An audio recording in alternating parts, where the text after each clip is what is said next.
Ya khudur rahimakumullah.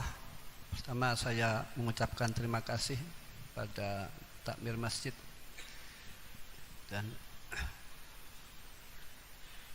limnya Pekalongan dan para hadirin yang telah memberikan tempat di masjid ini. Kami ucapkan terima kasih wa jazakumullah khairan. Ya khudur rahimakumullah. Pentingnya sekarang orang mondokkan anak. Di era sekarang mondokkan anak sangat penting, bahkan merupakan kewajiban.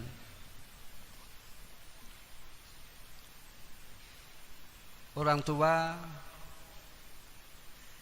membina rumah tangga ini berharap oleh Allah diberi zuriatan thayyibah. Sesuai dengan doa, Rabbana hablana min azwajina wa dzurriyyatina qurrata a'yun waj'alna lil muttaqina imama. Orang tua dalam membina rumah tangga berharap oleh Allah diberi waladin sholihin, aulad as-sulaha, yang mudah-mudahan kita semoga Allah diberi waladin sholihin, amin ya rabbal alamin. Itu tujuannya. Dan ini prosesnya, dan ini diberi oleh Allah dzurriyyatan thayyibah. Oleh Allah diberi waladin sholihin yad'ulah. Ini prosesnya melalui orang tuanya dahulu. Orang tuanya harus baik, terutama ibu, Maka dalam hadis, ya, sebagian hadis, fa'alaikum bidzatiddin, supaya para suami mencari istri yang solihah, yang mempunyai agama. Begitupun laki-laki cari suami yang soleh. Ini hikmahnya. Kalau orang mempunyai istri yang solihah, ini mayoritasnya. Orang-orang besar itu mayoritas ibunya itu orang-orang itu wanita solihat, ya. Orang-orang sukses, kiai-kiai itu mayoritas ibunya orang solihah.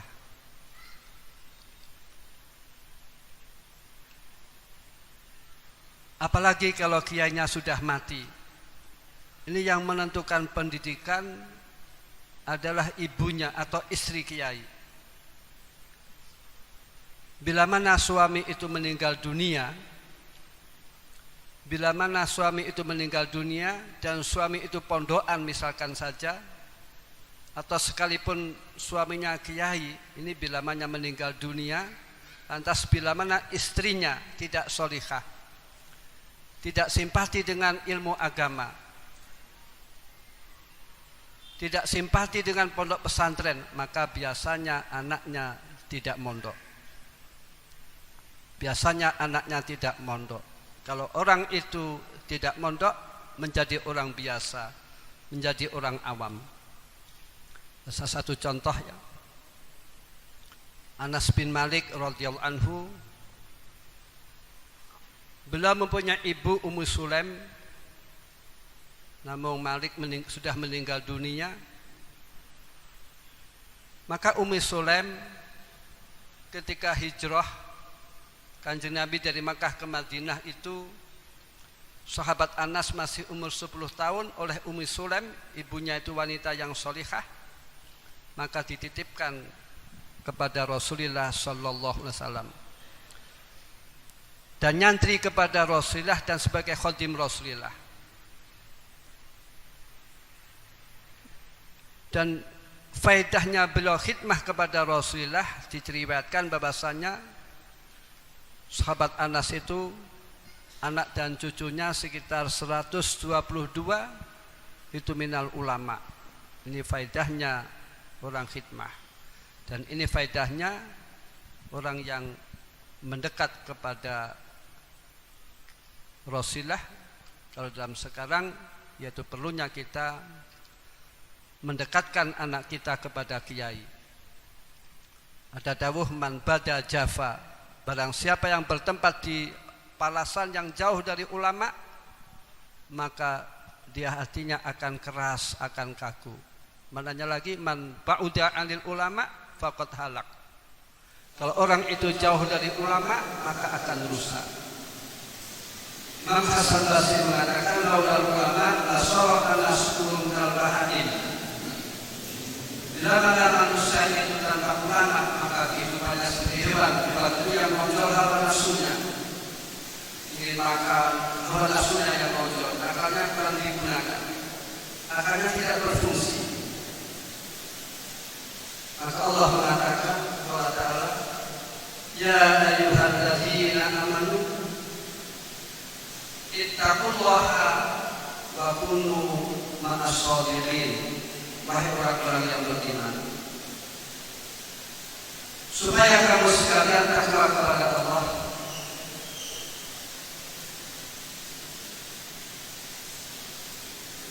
dan supaya kamu sekalian berkumpul bersama orang-orang yang jujur, kumpul bersama orang-orang yang baik, kumpul bersama orang-orang yang takwa.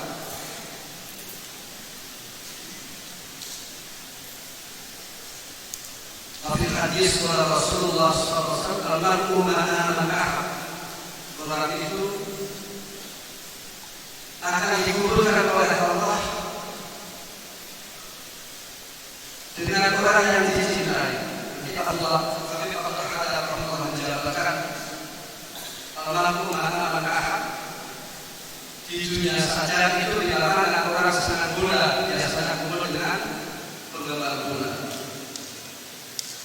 Kalau orang itu senang dengan orang yang berjalan buruk, dia senang kumpulnya dengan orang yang senang buruk. Nanti kalau orang itu senang dengan orang soleh, dia kumpulnya dengan orang soleh. Nanti di akhirat pun akan dikumpulkan. Kalau kita kumpul dengan orang-orang baik, kita akan mendapatkan kebaikan dengan pengajian, membaca Quran, atau sholawat, atau zikir, atau nasihat. Maka yang didapat ketika kita kumpul dengan orang baik, ma yahsulu fil qalb yusamma al-khawatir. Apa yang direkam oleh hati, apa yang didapat oleh hati itu namanya khawatir, itu jangan khawatir. Bila mana yang didapat itu kebaikan, rejeknya baik, suara hatinya baik, maka akan memunculkan rohbah atau simpati atau senang atau hasad. Dan rohbah tuhariku al-asma, dan rohbah akan memunculkan azab dan kelabaran. Wal asmu yuhariku aniyah, dan azab akan memunculkan aniyah. Walian tuhariku al-amal, dan dia akan memunculkan amal. Bila mana orang kumpulnya orang baik, maka akan mendapatkan sesuatu baik, dan nanti dibuatnya itu akan beramal kebaikan. Sebaliknya bila mana orang kumpul dengan orang buruk, orang jelek, akan mendapatkan sesuatu yang buruk, nanti proses-proses akan memunculkan amal keburukan.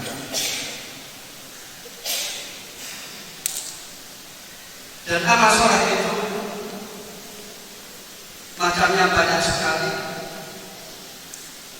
Dan amal soleh itu tujuannya apa? Apakah sholat atau baca Quran atau zikir? Ini tujuannya tasfiyatul qulub, tujuannya untuk membersihkan hati. Hati itu mahrum nadzamina, yang dilihat oleh Allah, yang dinilai oleh Allah itu hati seseorang. Dan kebaikan orang itu tergantung hatinya, sebab dalam manusia itu ada lamah minas syaitan dan ada lamah minal malaikat. Ada pembisik dari setan yang dibantu oleh syahwat yang mengajak keburukan.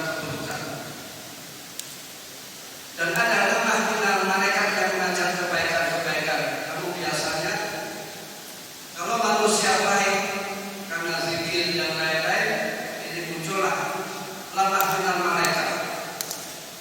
Pembisik dari malaikat akan mengajak kebaikan. Namun setelah itu lamah minas syaitan, itu menghalang-halanginya. Misalkan dalam orang terdekat ingin sedekah, jelas kata setan jangan. Setan menjadi fakir, setan menjadikan kefakiran. Kamu jangan sedekah. Nanti bagaimana anak-anak itu setan. Kalau orang misalkan saja akan sholat malam sudah malam masih panjang tidur saja, akan subuh bangun, akan bangun kata setan, subuh masih lama. Ini setan menunda-nunda. Ini biasanya demikian. Bila mana orang itu hatinya tidak berzikir, maka yang menang adalah lamah minas syaiton. Bila mana orang itu hatinya kosong, maka yang menang adalah lamah minas syaiton. Dan orang yang demikian yang menonjol dalam kehidupannya yaitu hawa nafsunya. Yang menonjol hawa nafsunya, nafsu makan dan lain-lainnya. Apakah ngobrol yang berlebih-lebihan, apa melampiaskan hawa nafsunya, ya seperti hewan. Kadang main perempuan dan lain-lain, tidak ada batasan-batasannya. Di akalnya itu tidak berfungsi orang yang demikian, sebab hawa nafsunya itu mengalahkan. Padahal yang mengerim, yang memfilter perkara itu baik apakah buruk, ini adalah akal. Namun akal yang diisi dengan ilmu. Dan amal soleh ini akan memunculkan hati yang bersih, dan hati yang bersih akan memunculkan akhlakil karimah. Di Jawa itu akhlakul karimah luar biasa, sopan santun luar biasa, adabnya luar biasa, akhlaknya luar biasa. Itu di Jawa. Itu spesialnya orang Jawa, itu akhlaknya luar biasa. Tidak ada orang seperti orang Jawa itu melaku miring-miring dan lain-lainnya. Apalagi di kerajaannya sampai delosor. Namun kalam sufi mengatakan kullu syai'in la li ajlillah fahuwa maksiat. Segala sesuatu bila mana dilakukan bukan karena Allah, maka itu merupakan riya, merupakan maksiat. Dan riya itu bukan hanya sekedar riya, namun ada azabnya. Jadi artinya akhlakul karimah yang diterima oleh Allah ini bila mana dilakukan karena Allah. Sebab ada orang yang sopan santunnya baik namun bukan karena Allah. Al-karimah itu maknanya luas ya. Khudil afa wa'mur bil urfi wa'arid anil jahilin ya. Supaya kamu memaafkan dan perintah tentang kebaikan dan berpalinglah dari orang-orang yang bodoh. Orang-orang bodoh itu jangan diajak, kalau ngajak tukaran jangan mau. Wa ibadur rahmanil ladzina yamsuna 'alal ardi hauna wa idza khatabahumul jahiluna qalu salama. Hambanya Allah yang baik itu lainan, tawaduan, adab asor gampangan, di lobi gampangan, diajak bicara gampangan, tidak kaku, tidak keras. Bila mana diajak tukaran oleh orang-orang bodoh, dia berpaling. Qalu salama, tidak mau menghadapi. Salimna min ismikum, lebih baik dia menghindari perbuatan dosa. Itu hamba-hamba Allah yang baik. Itu ciri khasnya gampangan. Kalau diajak tukaran dengan orang bodoh, dia tidak mau. Seperti halnya hal yang demikian dilakukan oleh Rasulullah sallallahu alaihi wasallam. Rasulullah itu mengatakan yang artinya ya Aisyah, bila mana tidak kedekatan masa kaummu dengan kekufuran, maka Ka'bah akan saya rubah, akan saya bangun seperti halnya zaman bangunan Nabi Ibrahim. Pada waktu Nabi Nuh alaihissalam ada banjir, maka Ka'bah itu pernah ambruk. Maka oleh orang Quraisy dibangun. Namun karena orang Quraisy itu dalam membangunnya itu biayanya pas-pasan, sehingga Sazarwan atau ris atau pondasi itu menonjol. Itu termasuk Ka'bah ya. Risnya itu menonjol. Terus Hijr Ismail tidak dibangun, pada itu minal Ka'bah. Jadi kalau orang masuk Hijr Ismail sama saja dengan masuk Ka'bah. Namun Kanjeng Nabi itu memperhitungkan keimanan orang Quraisy. Kalau itu dibangun seperti zamannya bangunan Nabi Ibrahim, dikhawatirkan orang Quraisy akan keluar dari Islam. Jadi Kanjeng Nabi itu gampangan, mentoilir. Ma ja'ala fi dini min haraj. Allah itu menjadikan agama tidak sulit namun gampangan. Kanjeng Nabi pun gampangan. Bila mana Kanjeng Nabi itu tidak memperhitungkan orang Quraisy, maka pintu Ka'bah akan diletakkan di bawah. Nanti ada pintu dua. Adapun orang Quraisy itu membangun Ka'bah itu pintunya di atas. Sebab pada waktu zaman dahulu orang yang masuk Ka'bah itu orang yang dikehendaki oleh orang Quraisy. Ataupun bila mana orang tidak dikehendaki oleh orang Quraisy masuk Ka'bah, itu kan naik tangga. Setelah akan masuk, maka oleh orang Quraisy didorong biar jatuh. Setelah jatuh diguyu-guyu. Ini Kanjeng Nabi toleransi ya. Kalau masalah itu bukan pokok, Kanjeng Nabi toleransi. Terus juga ceritanya pada waktu khalifah-khalifah ya, setelah Muawiyah ada Khalifah Yazid. Namun ada orang yang tidak mau berbaiat kepada Khalifah Yazid sebagai pengganti Khalifah Muawiyah, yaitu di antara Abdullah bin Umar, kedua Sayyidina Husain terbunuh. Abdullah bin Umar menghindar uzlah ya, khulwat. Adapun Abdullah bin Zubair itu pergi ke Makkah. Dan di Makkah orang-orang Makkah itu baiat kepada Abdullah bin Zubair. Abdullah bin Zubair itu ibunya namanya Asma binti Abi Bakar, berarti cucu khalifah. Adapun Zubair bin Awam termasuk sahabat 10 yang dibebungah masuk surga. Ahli Makkah baiat kepada Abdullah bin Zubair. Adapun di Sam, pusat khalifah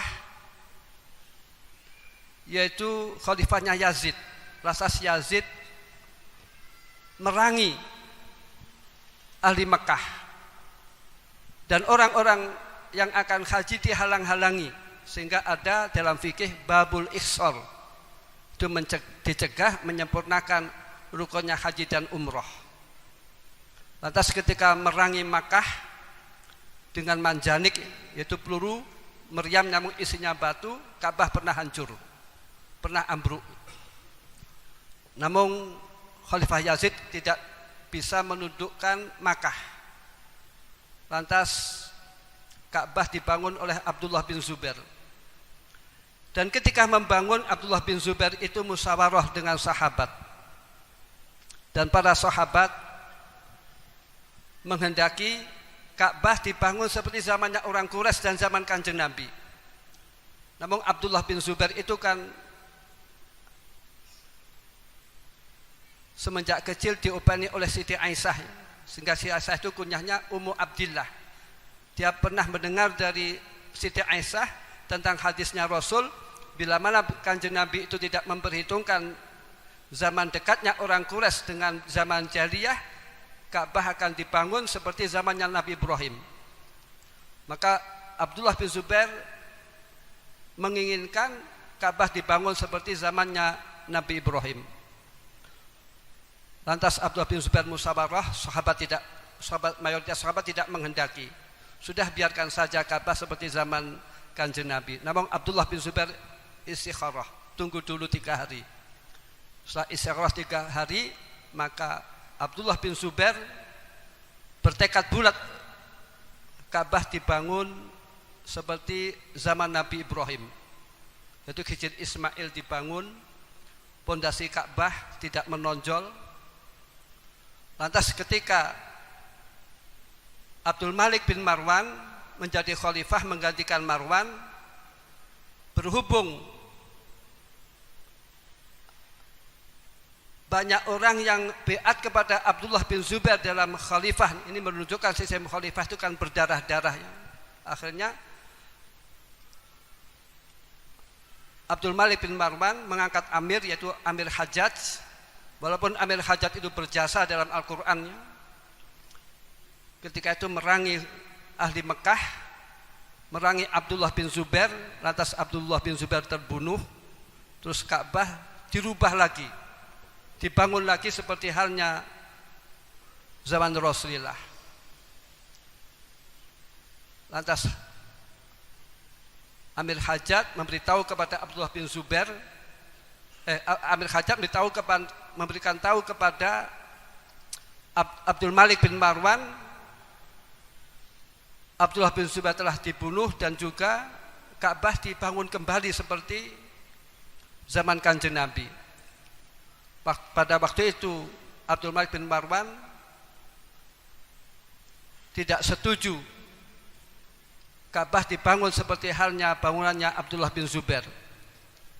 Lantas setelah disampaikan hadis yang diriwayatkan oleh Siti Aisyah tadi, kata Abdullah bin Zubair, kata Abdul Malik bin Marwan, seandainya saya tahu itu hadis itu memang ada, maka saya tidak akan merombak Ka'bah yang dibangun oleh Abdullah bin Zubair seperti halnya bangunannya Nabi Ibrahim. Ini artinya sistem khalifah itu berdarah-darah. Hati yang bersih ini memunculkan akhlakul karimah. Orang itu yang gampangan ya. Kita di masa supaya yang gampangan. Juga saya sampaikan kepada Santi Lirboyo, kalau ngurus masjid urusilah yang baik. Asidku kejujuran, al-wafa bil ahad menepati janji, tugasnya apa, terus amanah ya. Dipasai suatu perkara bisa baik, bisa amanah. Kata Imam Ghazali rahimahullah, siapa orang yang mempunyai tiga sifat ini, tiga perkara ini, asidku, amanah, al-wafa bil ahad, maka orang akan condong, orang akan simpati muamalah kepada orang tersebut. Nanti ada orang yang sukses, kadang modalnya hanya itu. Kalau orang Jawa istilahnya modal dengkul. Itu istilah orang Jawa, yaitu asidku, al-wafa bil ahad, dan amanah. Jadi bagi Santi Lirboyo ya, apa yang diurusi yang baik dengan ikhlas mudah-mudahan merupakan jalan menuju ridhonya Allah, jalan menuju surganya Allah, amin ya rabbal alamin. Sebab tidak semuanya Santi Lirboyo itu punya pondok, ada yang usia madrasah dan lain-lain. Kemarin ada santri yang datang kepada saya, dia mulang itu khidmah atau membantu di kiai yang lain, terus datang kepada saya, kula dipun dongaaken supados kula gadah pengajian piyambak, majlis piyambak, gadah pesantren piyambak. Terus saya jawab, sudah, yang penting orang itu ngaji, yang penting orang itu ngaji, yang ikhlas, apa tahu itu jalan menuju ridhonya Allah, apa tahu itu jalan menuju surganya Allah.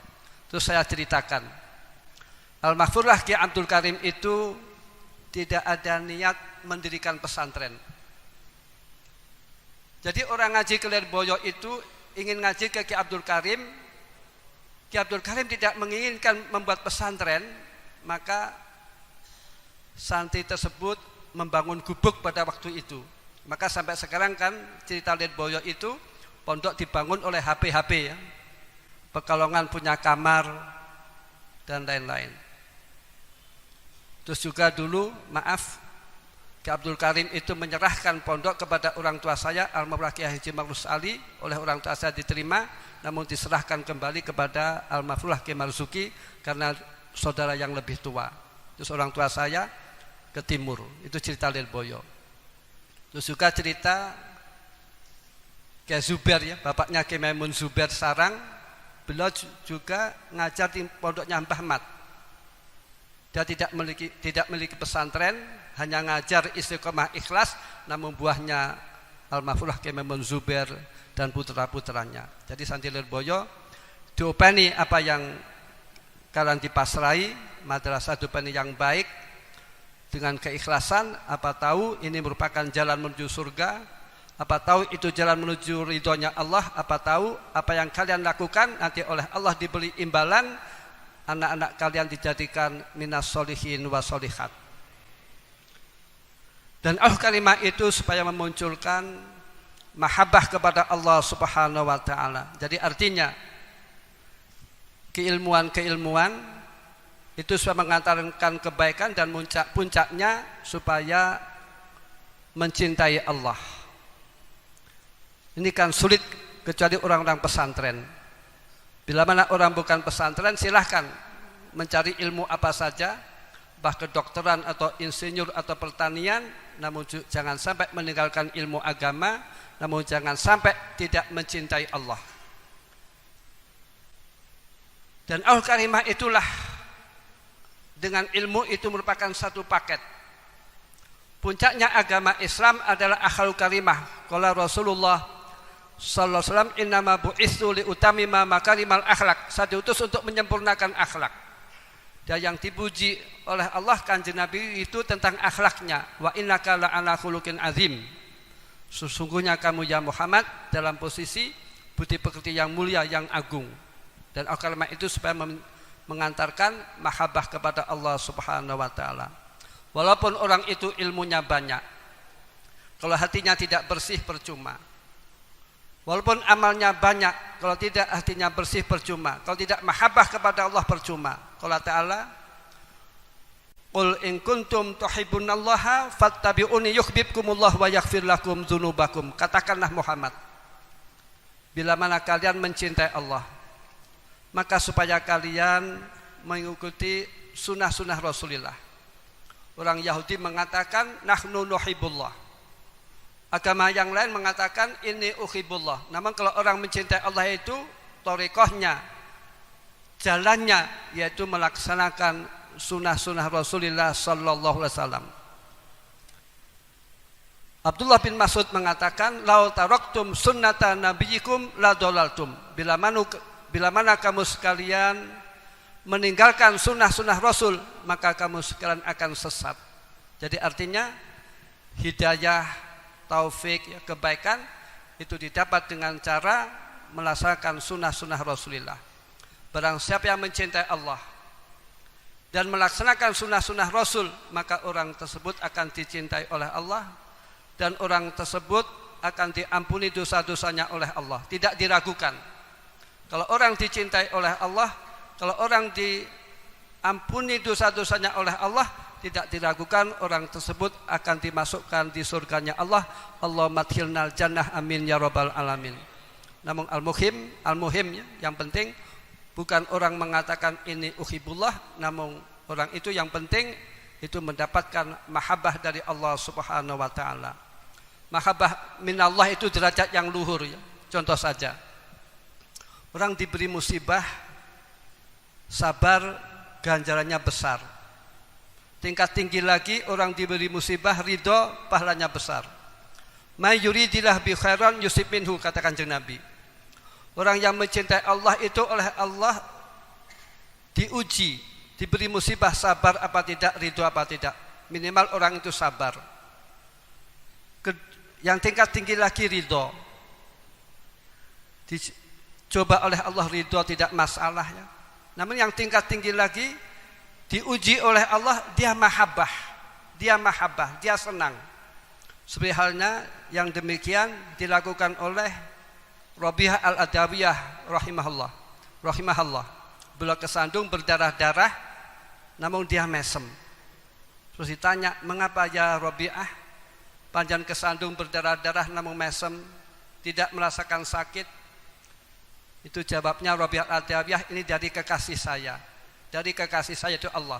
Ya contoh saja ya, seorang laki-laki mencintai kekasihnya yang cantik, wanita yang cantik. Terus wanitanya itu mencubit, itu kan rasanya kan enak, tidak sakit. Minta dicubit lagi malah, itu makom mahabbah ya. Itu makom yang tinggi.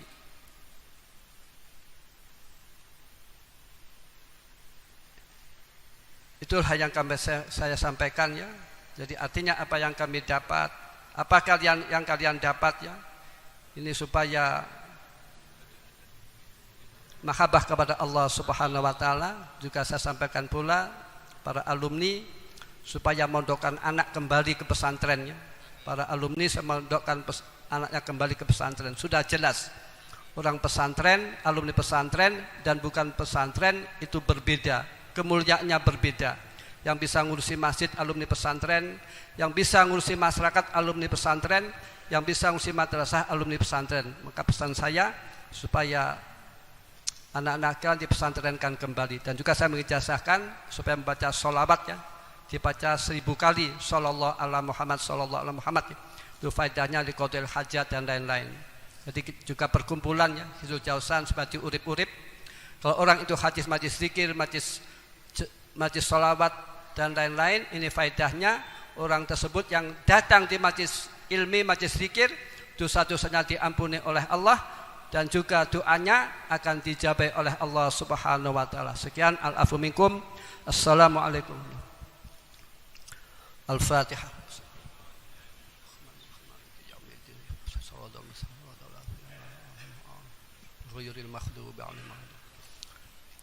Bismillahirrahmanirrahim. Alhamdulillahirabbil alamin. Hamdan yuwafi ni'amahu wa yukafi mazidah. Ya Rabbana lakal hamdu kama yanbaghi. Allahumma shalli wa sallim wa barik ala sayyidina wa maulana Muhammadin al-Fatih lima khuliqa wal khatim lima sabaq nasir haqi bil haqi wal hadi ila siratikal mustaqim wa ala alihi wa sahbihi. Allahumma innaka afuwun karim wal mu'afatat. Allahumma rzuqna wa ahlana wa auladana wa man dakhala fi hadzal masjid. Taubatan nasuha wal istiqamah wa husnal khatimah wa safatul sirah wa murafatul wa ja'alna wa min ibadika wa min ulama'ikal amil wa ja'alna min minal muslimin. Allahumma inna nas'aluka min khairi ma salaka minhu nabiyyuka Muhammadun sallallahu alaihi wasallam. Rabbana atina fid dunya hasanah. Rabbana hab lana min azwajina wa dhurriyyatina qurrata a'yun waj'alna lil muttaqin. Rabbana atina Allahumma awsil thawaba ma qara'nahu minal fatihah ila nabiyil mustafa abaina wa ahli wa jami'il muslimin. Allahumma ighfir lahum warhamhum wa'fu anhum waj'alil jannata ma'hum. Allahumma ya Muhammad ya Nabi rahmah inna tawajjahna bika ila rabbina fi qadhi hajatina. Allahumma Allahumma salli ala sayyidina Muhammadin tibbil qulubi wa dawaiha wa afiyatil abdani wa sifaiha wa nuril absari wa diyaiha wa ala alihi wa sahbihi wa sallim. Allahumma salli ala sayyidina Muhammadin tibbil qulubi wa dawaiha wa afiyatil abdani wa sifaiha wa nuril absari wa diyaiha wa ala alihi wa sahbihi wa sallim. Allahumma salli ala sayyidina Muhammadin tibbil qulubi wa dawaiha wa afiyatil abdani wa sifaiha wa nuril absari wa diyaiha wa ala alihi wa sahbihi wa sallim. Allahumma salli ala sayyidina Muhammadin tibbil qulubi wa dawaiha وعافية الأبدان صفائها ونور الأبصار وديائها وعلى آله وصحبه تقبل الله منا ومنكم تقبل يا كريم بسر الفاتحة أعوذ بالله من الشيطان بسم الله الرحمن الرحيم مالك يوم الدين إياك نعبد ونستعين صراط غير المغضوب عليهم ولا الضالين العفو منكم اهدنا الصراط المستقيم السلام عليكم ورحمة الله وبركاته